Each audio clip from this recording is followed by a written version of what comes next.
Salut chers étudiants de la parole de Dieu. Bienvenue sur École du sabbat en audio pour cette nouvelle leçon de la journée de mercredi intitulée « Idolâtrie dominante ». Lisez Genèse du chapitre 34 verset 30 au chapitre 35 verset 15. Quelles leçons pouvons-nous tirer de ce qui s'est passé ici sur la véritable adoration?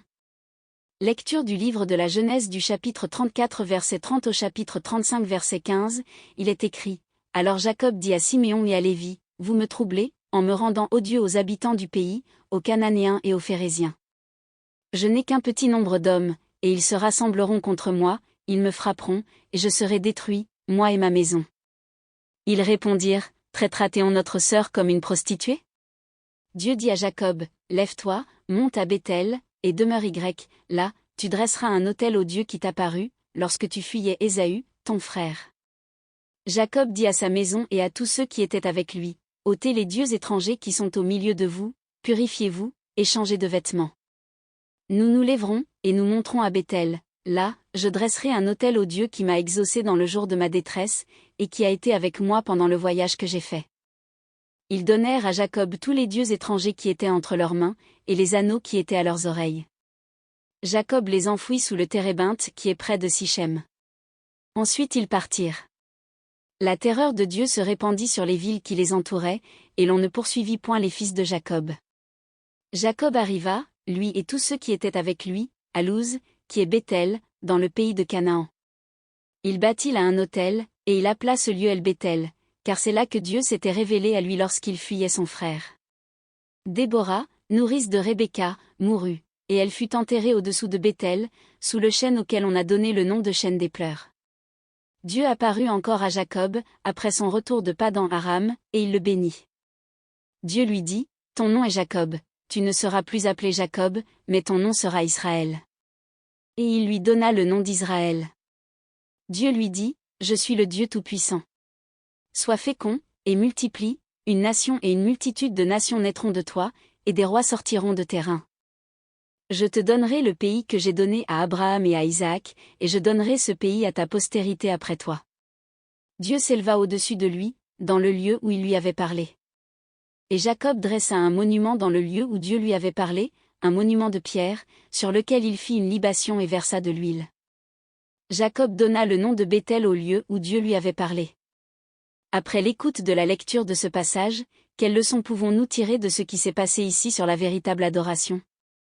Immédiatement après la plainte de Jacob selon laquelle sa paix avec les Cananéens avait été compromise, voir Genèse 34 verset 30, et après avoir réprimandé ses deux fils, confère Genèse 34 verset 31, Dieu exhorta Jacob à quitter Sichem et à retourner à Béthel afin de renouveler son alliance.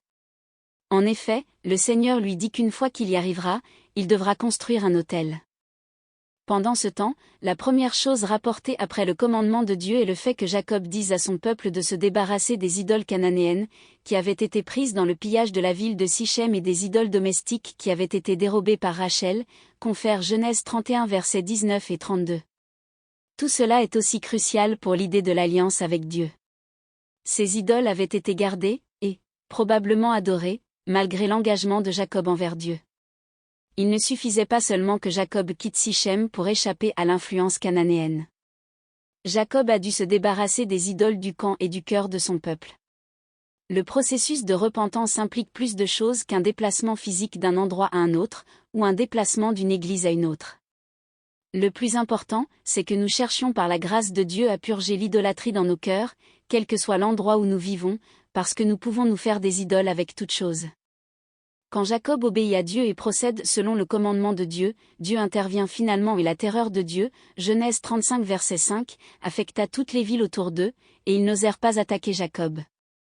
Jacob était donc prêt à adorer, lui et tous ceux qui étaient avec lui, voir Genèse 35 verset 6, ce qui suggère que l'unité familiale était rétablie. Jacob donna à ce lieu le nom d'El-Béthel, un rappel de son rêve de l'échelle, un signe que la reconnexion entre le ciel et la terre, qui avait été brisée pendant un certain temps, était maintenant restaurée. L'accent est mis, cette fois sur le Dieu de Béthel plutôt que sur le lieu lui-même. Cette note personnelle résonne à nouveau, quand Dieu rappela à Jacob son nom Israël, en référence à Genèse 35 verset 10, avec la double promesse que cette bénédiction implique. La bénédiction de Jacob, premièrement, signifiait la fécondité, la transmission de la semence messianique et la génération de nombreuses nations, voir Genèse 35 verset 11. Et deuxièmement, elle pointe vers la terre promise, Genèse 35 verset 12. Quels sont les moyens subtils dont l'idolâtrie peut entrer dans nos cœurs, et que pouvons-nous faire à ce sujet? Fin de l'étude de la journée mercredi. Merci pour votre écoute attentive. Que Dieu vous bénisse. Partagez le contenu de cette chaîne pour participer à la mission évangélique. À demain.